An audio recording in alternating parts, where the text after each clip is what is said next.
Hi everybody, welcome back to Beyond the Label podcast. This is Leanne, your host, and here we are in London with Hanan, life and career coach. So hi Hanan, thank you so much for being here today. Hi, I'm so excited to be here. Thank you so much for inviting me.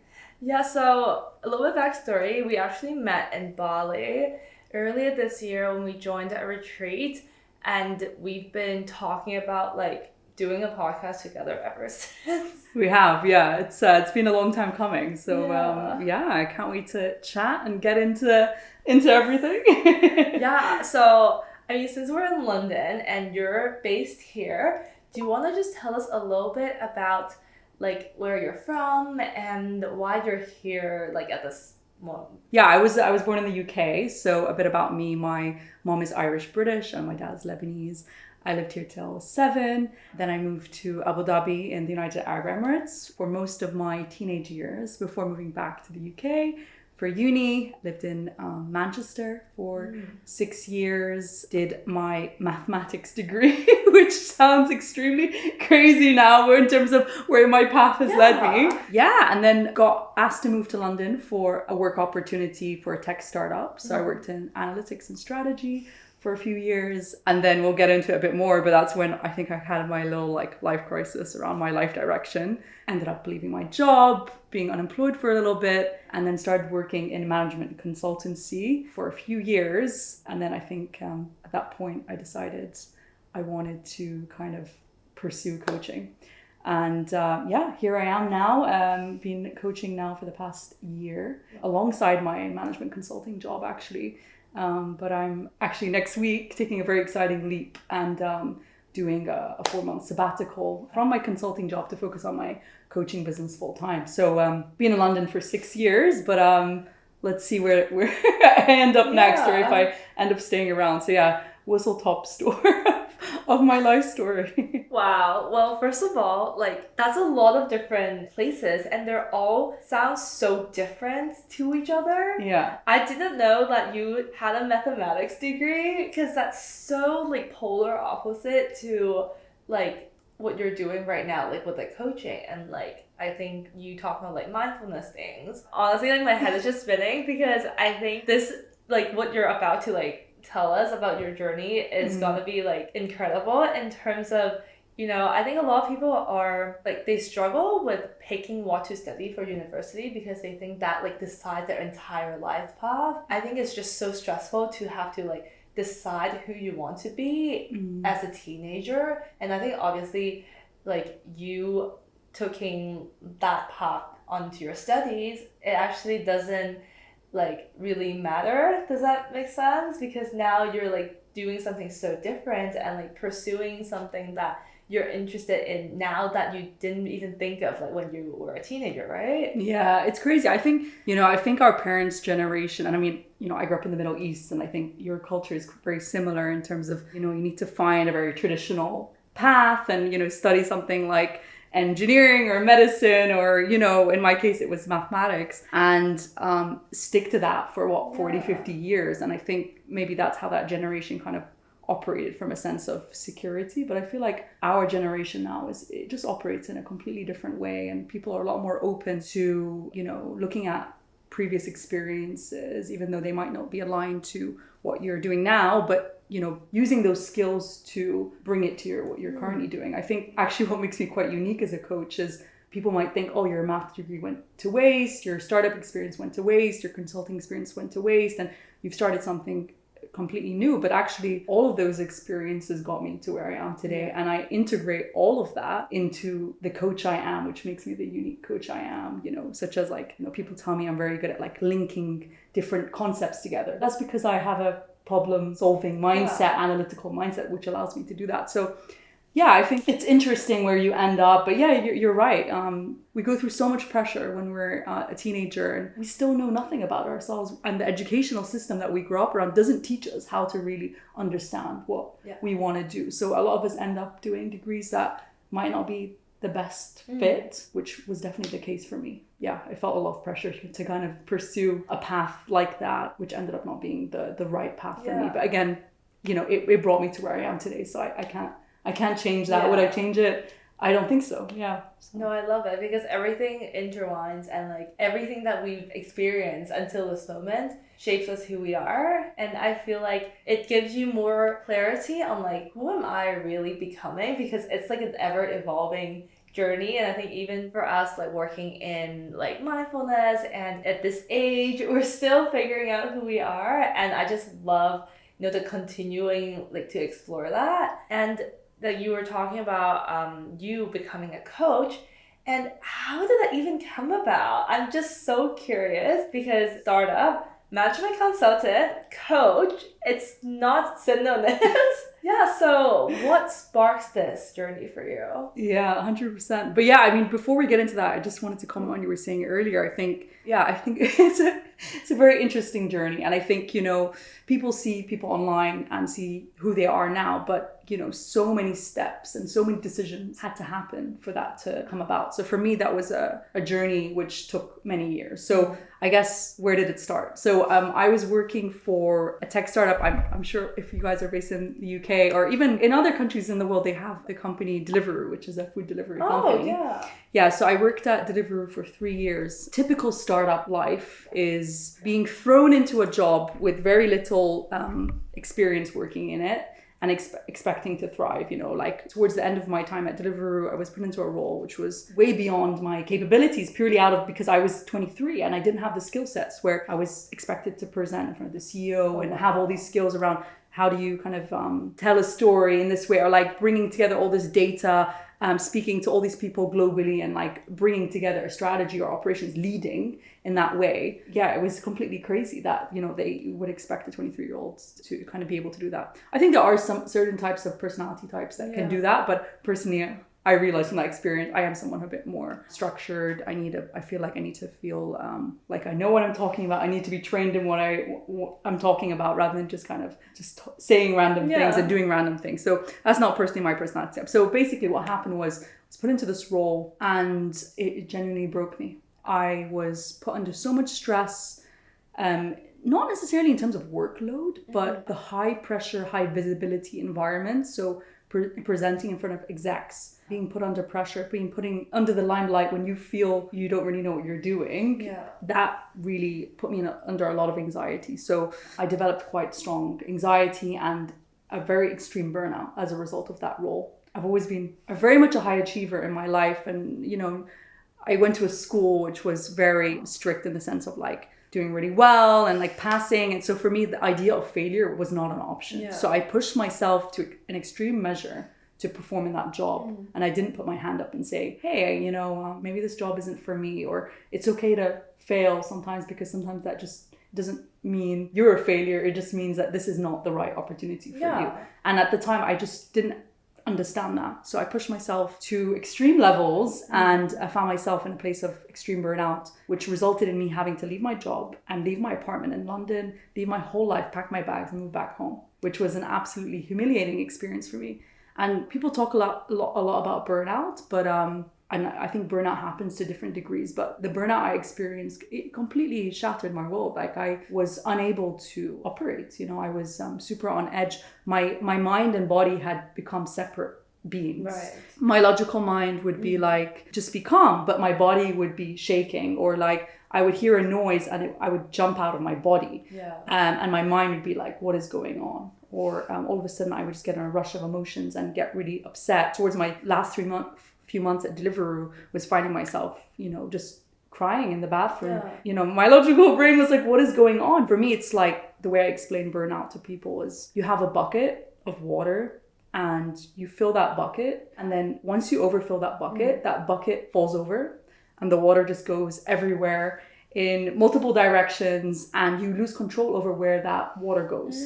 So I really feel that it was a very humbling experience, because it taught me no matter how strong you are, no matter how smart you are, the human body has limitations. And no matter how, how much you try to control that, the body has a way of operating that you have to respect. And that was one of the biggest wake-up calls of my life. It genuinely forced me. I had no choice. I lost my job and I had to sit and be like, what is going on? So that got me really interested in understanding what was going on in my mind and my body. And I started getting really into psychology. So got really into psychology out of just like understanding what was happening with me, but then just developed an absolute passion for it. So yeah, my love for psychology kind of started from there. And I started to really prioritize my well-being above everything, because I realized no one is there to help you when things go bad. All the people at work that I was worrying about and, their opinions of me and my job, when I left my job and I had to deal with my mental health and I didn't work for 18 months, it made me realize that no matter how big something seems, nothing is more important than your mental health.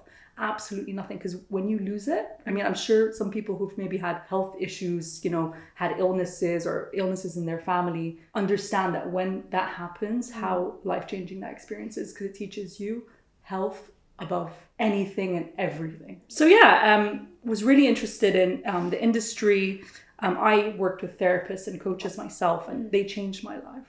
They gave me tools which absolutely changed my life. And I was like, wow, this is crazy, So I started management consulting because I still wasn't exactly sure what I wanted to do. And I had this ringing voice at the back of my head. I'm so unhappy. I have an interest in this space, but how could I even ever consider moving into something like this? It just sounds so complex. So I spoke to a few coaches and again, therapists, and came to the conclusion that really everything that I was doing to that date was not for me. It was living through other people's perceptions of what success is. And I kept telling myself I should be able to do these things. But then I realized I'm going completely against my natural state of being and who I am. I am not someone who can stay in the office every day till 12 a.m. I'm not someone who can rock up to a meeting with the CEO on the fly and present. I'm just not that person. My natural state of being is someone who's very structured. I need to think through things. I need time to digest. I need my alone time. I need balance. I think we all need balance. I think just we fool ourselves into thinking we don't because of adrenaline and the anxiety and the stress that we put ourselves through. It's artificial, really. But yeah, anyway, I started to realize, what are my strengths? My strengths are I'm a people person. I'm a people person through and through. When I think of the times at work that I enjoy the most, it's connecting to people one-on-one. That's where I thrive. And obviously my interest in psychology. And then as well, my knowledge. I felt that between those three things, between my strengths, my interests, and my knowledge, coaching was the right thing for me. Obviously, it wasn't that easy. It didn't just happen straight away. There was a huge amount of fear around showing up to a career like that. Out of the stigma that there is around the coaching industry, being someone who's always been seen in a professional light, as a mathematician, a consultant, showing up and being like, I'm a coach. Oh, like those TikTokers, that for me was like, oh my God, how am I even gonna explain that to people? People are gonna think I'm so wishy-washy and are just talking shit on the internet, which was my biggest fear. But I told myself, you know what, I'm young, I have nothing to lose. I'm gonna try it. And I just said, what is the first step? I don't need to leave my job and become a full-time coach overnight. What I just need to do to experiment and see where this is going to take me. So I started to reach out to a few people in my network and found someone to coach. But very quickly, I ended up, it was like the universe was, trying to direct me in a certain way. Within 1 month of me soft launching my identity as a coach, even at that point, I didn't have a full-on business. I had 4 clients. Wow. Just from my network. And they were paid clients. Initially, I was like, I just want to coach someone for free. Within 1 month of my business launching, I was already coaching 4 people. And, they were paying a good amount of money to work with me. That just kind of reinforced that this is right. And then it went from there. So over the past year, I have just been continuing to scale. And I've worked with, dozens of really amazing people. And here I am. And now I'm taking the leap to take a sabbatical from my day job and seeing if I can get to the place where, I feel financially comfortable enough to do this as my primary source of income. I have so many questions. You covered so many things. First of all, I just want to say how happy I am to hear your story. And the last part of you saying how the universe is just like giving you this opportunity. And I feel that so much like deep inside, because oftentimes like we do all these things, like all these high achieving things that society like gives us recognition for. If it's not what we're like meant to do in this lifetime, like if we don't feel aligned to it, it's not gonna work out, and the universe is literally just gonna push us back into the direction on where we're like supposed to be, like you doing your coaching. Absolutely. And, you know, the universe will push you in a way, you know, like literally, no matter, I tried so hard to succeed in the professional industry. It was impossible for me to succeed in it. I mean, I did succeed in it, but it was impossible for me to be happy in that success because it was so unaligned to who I was, you know? It was so unaligned to who I was. And when you feel how easy it is to do something that is really aligned to who you are at the core, everything makes sense. You know, there was that saying, you know, find a job you love and you'll never work a day in your life. I genuinely feel that. You know, people ask me, how do you work full-time consulting and coaching? I'm like, shut my work laptop from consulting 6 p.m., log into a coaching call, and I leave that coaching call more energized at 7, 8, 9 p.m. than I did at 1 p.m. while I was consulting. It just works. And I think people don't think that's possible for themselves. Yeah. They just accept, you know what, my career is going to be mundane. It's going to be boring. A job is a job. You know, I'm never really going to be able to spark joy in that way. That is why I'm so passionate about helping people find that for themselves. And it's one big thing I really coach on because it is possible for all of us. Yeah. And we now live in a generation where we can make that possible for ourselves. No, 100%. Because like you said, I heard that so many times over and over again, people being unhappy with their situation and thinking that it was normal to be in that unhappiness, to be like unsatisfied, unfulfilled, and that there was no other way. So I love that how you're telling us that it is possible with like your own personal experience. And I actually want to go deeper down into you feeling like burned out because I think I actually once read something on an article. It's like, oh yeah, like burnout is like the new normal, and like who doesn't feel stressed like in their life? And I just think that sounded so wrong because why is something so bad for our health is normal? Like that's just crazy. First of all, like how do you overcome it? What was like going on like in your mind when that happened? Yeah, I mean, you know, I think you're right. We normalize being at a heightened state of anxiety, especially in the corporate world. You know, normalizes that, and you know, people say, "Oh, I'm so stressed." Now I'm like, what are you doing with yourself? But back then it was the norm. You know, I remember I was going to bed with my heart racing every night and waking up with my heart racing and, you know, just feeling dizzy, and I couldn't function, you know. The need to succeed was so much of a higher priority than all of those warning signs. And I think at the time I didn't have the understanding of what burnout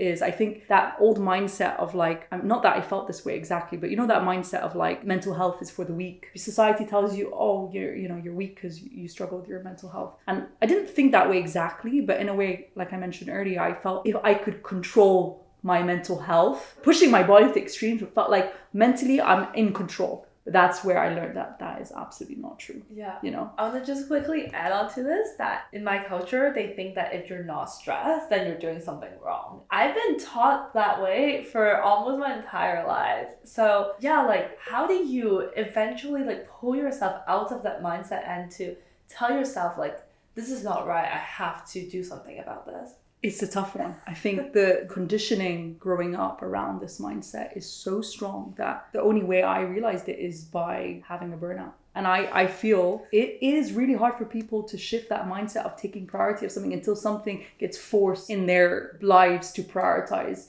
And unfortunately for some people that means burnout. It means extreme circumstances, things that have to happen for them to open their eyes. And that's what happened to me. But I mean, becoming more aware of everything and, you know, like now social media and, you know, there are a lot of people work in this industry. It's becoming more and more out there that, you know, mental health is important. And, you know, we're on that movement now. And I think the next generations to come will slowly be shifting that mindset. I think that capitalist mindset around money and success, and this is the way that you have to operate in the world in order to make good money, is shifting now, because we now live in a world through the internet where we can make money. I mean, it's not just through the internet, but there are a lot of opportunities now in our world where you can make just as much money in 3 hours and working 12 hours at a corporate job, you know? It's basically just realizing that long hours and high stress doesn't necessarily mean high income. Like if high income is your goal, you can still do that in other ways. But on top of that, just learning that is a never ending like rat race, in the sense of like, no matter how much success you have, you're never going to feel happy. Happiness and success comes from doing things that are purposeful Yeah, so how do you overcome burnout? I guess people are probably expecting an extreme, like magical answer, but learning to slow down and being okay with slowing down and, really finding the beauty in slowness. Yeah. There's that saying, sometimes you need to slow down to speed up. And I think really taking time out to do that will allow you to be more productive and successful. And I think as well, just realizing that I think we put so much pressure on ourselves because we think that everyone else is able to operate under a high level of stress and thrive. I think realizing that that is an absolute misconception. Every single person I know who has done that has burnt themselves to the ground, has experienced burnout, or is deeply unhappy. Yes. If you see someone working 12 hours a day, whatever, or they're not happy. No one, the human body is generally not capable of that. Or you're gonna shorten your lifespan by 15 years because of the lack of sleep. Because the human brain needs 7 to 9 hours sleep to function. There's a book called Why We Sleep, and it talks about the importance of sleep and how if we don't have 7 to 9 hours sleep, that it causes dementia, it causes heart attacks. There's so much correlation between these things, Again, no matter how amazing your mind is or how strong you are, your body is a body and it needs those things to operate. People go, I only need 5 hours to sleep. No, you don't. You've just told yourself that, but in reality, you're doing a lot of damage to your body. So slowing down, understanding the misconceptions around burnout and working hard and understanding that you're not special. Like you're not a failure because you're not able to operate like that. No one can. And if they can, they're fooling you or they're doing it for a very short amount of time. Yeah, and I think as well, just obviously a lot of mindset work. There's just a lot of mindset work around, I think as well, I didn't help myself in ways with burnout because I struggled a lot with maybe extreme ways of thinking. So one thing I really incorporate in my coaching is cognitive behavioral therapy, which is basically understanding your thinking patterns and how to kind of shift them to something a bit more realistic. So in one example, one thinking pattern I used to have is something called all or nothing thinking, which is I either do really well in this or it means nothing. It feels like I've done nothing at all. Yes. And it's that perfectionist mindset. Like, unless I achieve it all, if I don't do that, it's going to feel like I've done nothing. Yeah.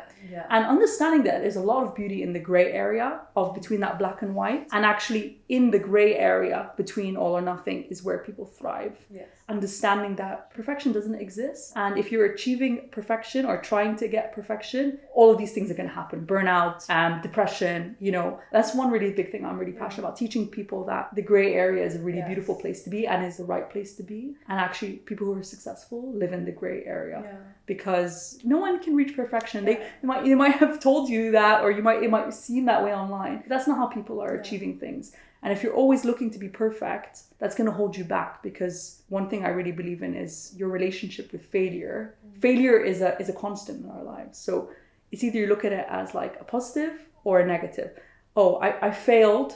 You can either think, oh my God, I'm such a failure. I'm not a perfectionist. I failed in my perfect mission to achieve something. Or you can say, I love failure because it's giving me feedback to iterate on to the next thing. So I talk a lot about this, and I bring in actually my tech background into this because I give an example around something called life design. Basically, it brings in the logic around how tech companies operate. So tech companies operate when they're trying to build something new, innovation. Imagine Apple 20 years ago, they were trying to develop the next best product. They didn't sit in a room trying to perfectly plan how they're going to build something. What they do is they build something called a prototype. They say, okay, this prototype's not going to be perfect, but the only way we're going to know how to improve on it is putting it out in the market and getting feedback. So I talk a lot about that in our lives. I think everything we do is a prototype and should be viewed as an experiment. If we're holding back because we only want to execute when we have things perfectly, we will never move forward. And actually, we only can move forward when we have feedback from our environments and from other people. And even when we put something out there, we learn for ourselves. But then we can look at it in a positive way and be like, oh my God, we failed, but great, we're failing, which means we're progressing. Yeah, absolutely. This is something, I'm very passionate about talking about. And I think it's generally the key to moving forward with any problem that you have. If you have that mindset of, I call it like life designer mindset, nothing can stop you. I feel like, first of all, we all need to hear this. For me personally, especially with what you said about realizing like the gray area, first of all, and the need to slow down, because we were never taught this ever in our entire lives. especially for us growing up in fast-paced city, Mm. that goes opposite. That's kind of complete opposite of what we're supposed to do. I think it really takes something big in order for a person to realize the need of this. I know it's like dramatic, you know, but sometimes we do need that push from the universe to push us back like into the better direction.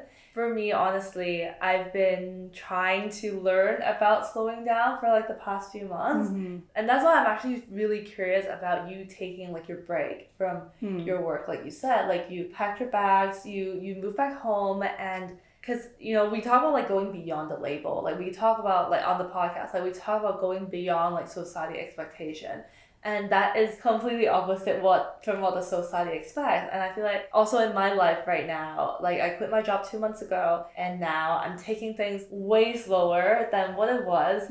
At times, like I wake up and then I doubt myself, like I question, like, am I being like, you know, sometimes I think of really like negative like self-talk, like being so unproductive, like I'm so lazy. You know, I think about all these words when my body needs to rest, and I think a lot of us resonate with that's the label that is put to, you know, taking things slow and like, oh, resting, and like you're so like sometimes you even say like useless, you know, like if you're doing this. So I definitely want to like know more about how, like, what's your experiences with that bit, because I know that us coming from like high achiever like backgrounds and families, that must not be easy, right? Yeah, 100%. I think, you know, our identity is tied to our productivity. And when I was unemployed for the first time in my life, when someone came up to me and asked me, what do you do? And I wasn't doing anything, right, at the time. For the first time in my life, I had to find an identity that was outside of my education and my career. At that point, it really made me ask all these questions. Who am I? Yeah. Who am I actually? What am I offering the world? Is it really my job that is offering value to the world? Yes, of course it is to some degree, but it's not who I am. So it's about shifting that mindset of my identity is what I do to my identity is Liane or Hanan. And that was very interesting.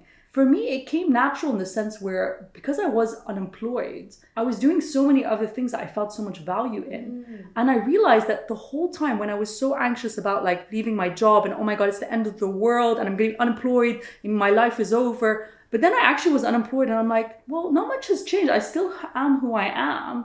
I still have things to offer my friends, my family, and people around me. I was doing things like my hobbies at the time. That's when I was getting into psychology. I started writing articles and stuff, but it was no longer who I was. It was an aspect of who I was. And I think that really helps with those thoughts, I think, because you wake up in the morning and you're not putting so much pressure on yourself to be productive, because you know your productivity is just an aspect of you. Wow, I love that. And I just found so much joy in slowing down. And that's when I really got into meditation. And I mean, people who are into meditation will know. People who are not into meditation think we're crazy, but you know, the level of serenity and joy and inner peace that you can access from stillness if you just give it a chance. Because the brain is wired to be, you know, fast.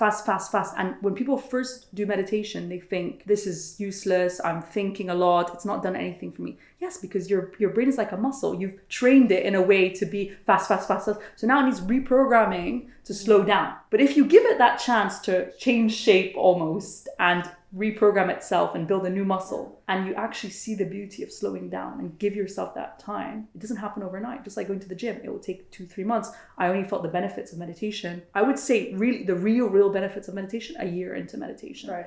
You know, obviously I did feel things before, but to really access it. So it's a slow journey. I always like to think of my brain like a muscle, that it's like malleable. Your brain is malleable, but that doesn't happen overnight. I can't come and tell you change the way that you think when you have 5 years of programming that has meant it to be fast-paced, adrenaline, addicted to stress. That's not going to change overnight. Yeah. But being patient and like remembering how like physically it's a muscle that needs to adjust, and being patient with that, I think is a really important thing that I learned. I feel like what I'm taking away from what you just shared is that it's possible. I think it's a possibility, but sometimes we forget to recognize, because we're so like stuck in our own like ways of how we've been like for like 20 something years. And now like you just sharing that, saying that like your brain is like it is a muscle, and It is a you can muscle. like train and you can reprogram it. I think that's so amazing, like liberating, that like, yeah, we can be whoever we want to be. 100%. We just need a bit of patience because, again, online, everything seems like quick results, and you see people for who they are now. Oh, I wish,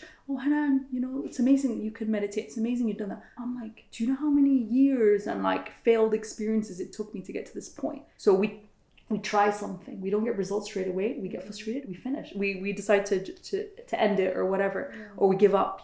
Life doesn't work that way. The brain, like I said, is a muscle. It needs time to adjust, and also we need to, like I said, life design, and we need to continuously be iterating. So you have an experience with something, maybe it wasn't positive, but then you go, oh, I know how to improve on that better. And taking that feedback and improving 1% every day and being curious about what's happening as well. Oh, I feel bad right now. Why? Oh, because of this. Okay, that's cool. Like maybe I'll try that tomorrow, but maybe that won't work. But then try many different things. Eventually you're going to find your way forward. But I think people stop at the first thing they try, or it feels too difficult, or they don't have the patience, and then they get stuck. Yeah. But it's like, I've tried thousands of things to get to this point. Yeah. You have to be willing to try thousands of things. You're looking for success on first day, you're not going to get anywhere. And I feel like you mentioned like social media, and I think that really gave people a false like perspective of how like, like, oh, the hacks, you can like increase, your happiness, and like quick tips, and it's always fast, and it gives people like, it shows people that like, oh, like you don't need patience, but in reality, like you do, especially like in this like coaching industry that we're both in, that it really takes time to, invest in working with a coach, invest in like developing new habits and rediscovering yourself. Like it is a really long journey, and I think sometimes people have told me that like, oh, they work with like a therapist or a coach for like 1 or 2 sessions and I don't see results, so they give up on therapy. They think it's a lie. Like sometimes I'm just so like, why would you think that it only takes like 1 or 2 sessions when you are looking for something like transformative? I do think over hundreds of years we've really understood the body, but the mind is the least understood organ in the body to date. I can completely resonate with people's experience around going to therapy or a coach, and they didn't really feel it was the right fit. There is obviously things take time, and I agree with you that sometimes you do need to invest the effort. Primarily, I think actually the mental health space, coaching space, is broken in some ways for a few reasons. I think my issue with therapy was, it is great. There was a lot of things I learned from therapy, but therapists focus on one method of teaching something. So it's very like black or white. Like, we're going to try to put you in this box, in this framework. I think as well, it's hard because you get allocated a therapist and you might not vibe. And I feel like getting along with your therapist or coach is so important. And a lot of people have one experience with a coach or therapist and then give up. But like I said, maybe it's that you needed to try 4 or 3 therapists to find the right fit for you. But then also I think it is the process of therapy or coaching can be restrictive in the sense that some therapists or coach only offer, like a certain structure into the way of thinking and like their methodology. So that's why I prefer, and that's what I try to do with my coaching, is to incorporate many different aspects of psychology into one space, which is not easy to do because I have been frustrated in the past working with people where it's a bit limited. But I mean, I don't blame anyone for that. I feel like it's just, we're still scratching the surface of mental health and psychology, so it's hard to solve all these problems at once, but that's my ambition, to be able to take on a client and within a few sessions they feel I genuinely can help them in every aspect of their life, which is a very ambitious goal. But yeah, you're right, I do think sidetrack, but I think you're right. I think people do need to be patient, and I think as well, not necessarily one experience with a coach or therapist will solve all of your life problems. Like, I think, I met one coach. She was like a stepping stone for me to then navigate the next step of my life.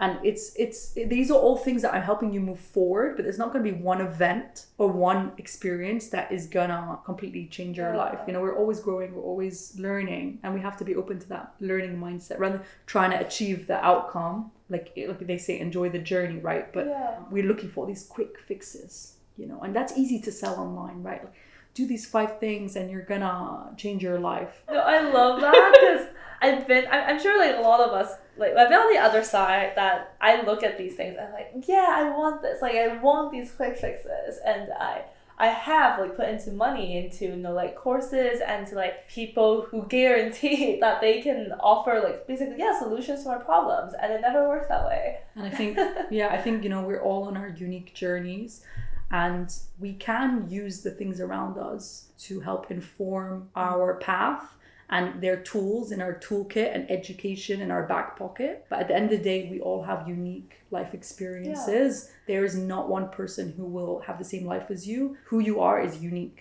and your strengths are unique, and your experiences are unique. So someone's coming along and telling you, I did these 3 things. Cool, but you can maybe learn from them in some ways, but it's not going to be the fix because you come with your unique life situation, you know? Yeah. I think that's the way we need to kind of view these things. Yeah, no, absolutely. Wow, I feel like we actually covered so much.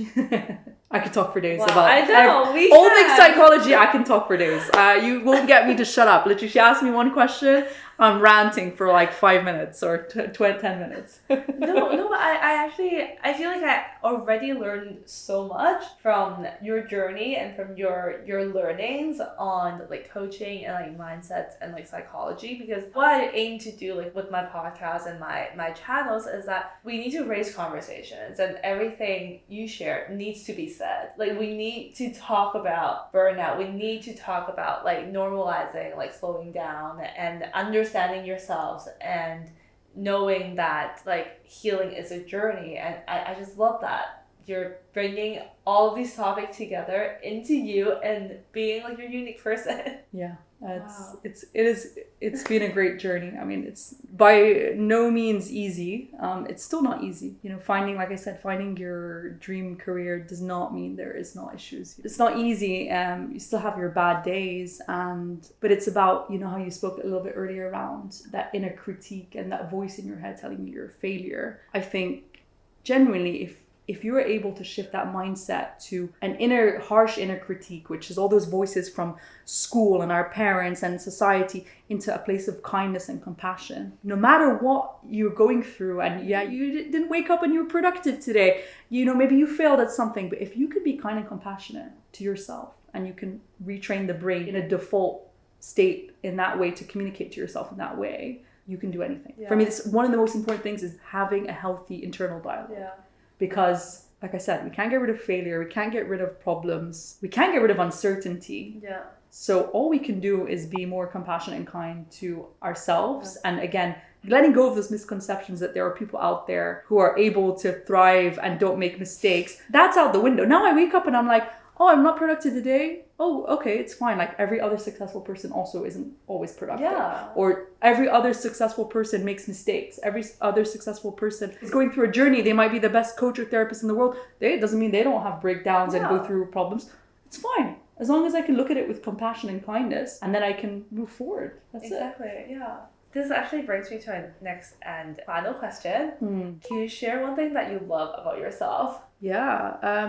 A lot of us who work in the mental health space, you know, we are very passionate about what we do because we wanted to give other people what we didn't get in childhood. And I think for me, that is my ability to make people feel safe, seen and heard in my presence. I get a lot that people say I create such a safe space and people can come to me and tell me anything. And I think that comes from a place of me knowing how it feels to not be seen, heard, and feeling safe in other people's presence and accepted, unconditionally accepted, you know?